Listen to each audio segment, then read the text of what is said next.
Welcome back to Algebra 1, Chapter 5, Section 3.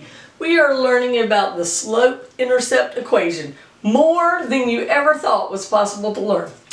Okay, guess that's all I need to say about that. In review, that's the slope M, mope, I don't know why, and that's the y-intercept, where the graph would run into the y-axis, is B. Don't know why, except we have a new theory that it's for bare number, because it is. Alright, so our first kind of problem they told us is, it said, figure out the equation for a line that goes through these 2 points. This problem you will do in college. In college algebra, they make you do that problem. Now, I am going to show you in a calculator lab how to cheat and make your calculator do this whole problem for you. That was a teaser, wasn't it? Now you want to come back and click and like and subscribe on that, right? So I'll post that video. Okay, so, but this is how you do it back 1987 style, when I used to have to do it before the calculator. Alright, that was me doing my 80s dance. Could you tell it? Alright, so what you do is, first of all, you have to figure out which ones are your ones and which ones are your twos. How you do it is you look at the x's. Whichever is less, those are the ones. And the y's just go with the x's. So those are the twos. Then what you have to do is you have to solve for slope. And slope is change in y over change in x, rise over run, which is y2 minus y1 over x2 minus x1. I write the formula every single time. It helps me remember that formula. That formula has no scope for the imagination. So if you write it every single time, it will help you remember it. So do it. Okay?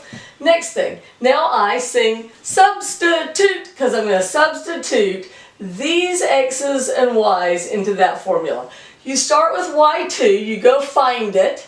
It's -4, write it down.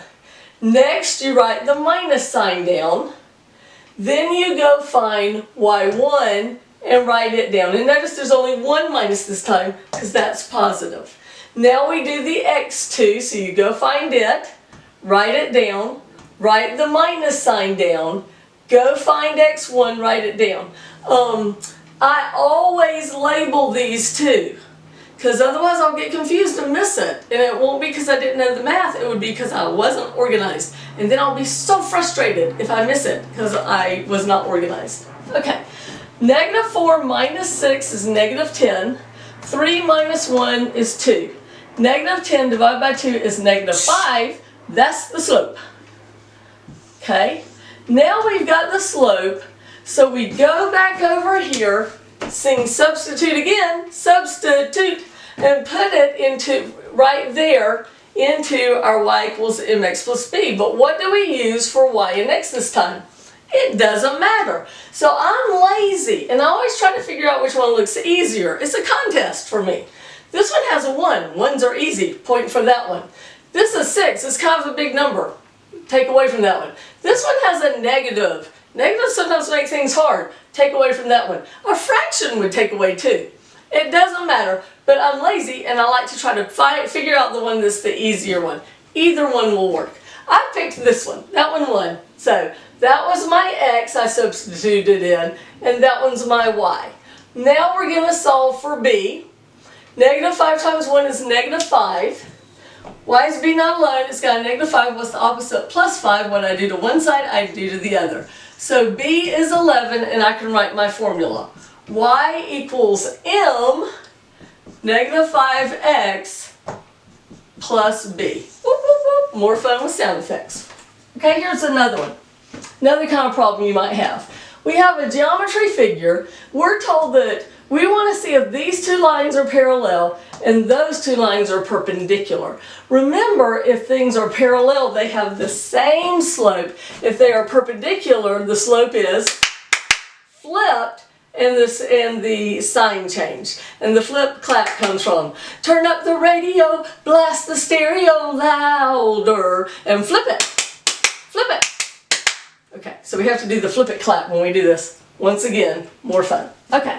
So we're going to show that AB is perpendicular to BC. So that means the slope has been flipped and the sign changed. So first we're going to get the slope of AB, and so it's y2 minus y1 over x2 minus x1. This one, which of these x's is less? It's -6. So these are your 1's, those are your 2's. So y2 is -3 minus y1, which is 1. X2 is -4 minus x1, which is -6. I think I'm in your way. -3 minus 1 is -4. -4 minus 6 is -4 plus 6, which is 2. -4 divided by 2 is -2. Now we do our other one, BC.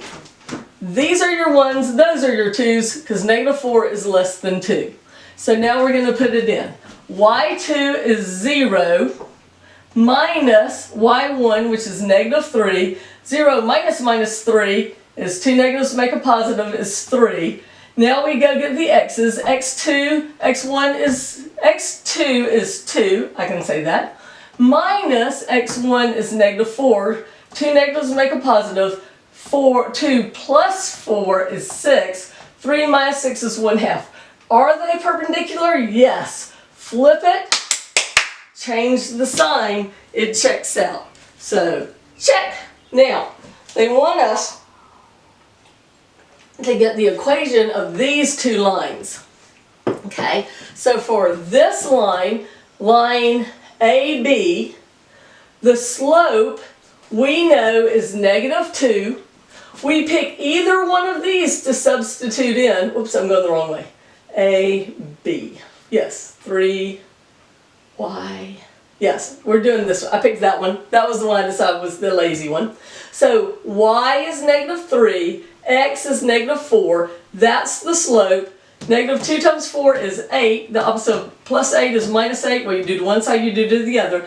-3 minus 8 is -11. So that equation is y equals -2, that slope, my x minus 11. Now for the other one that we're supposed to do, it's easy. We already figured out the slope, and we can look and see the y-intercept is -1. Ta-da! Alright, this is a little complicated. Do that homework and that practice will help with you. And always write those formulas. Math is great.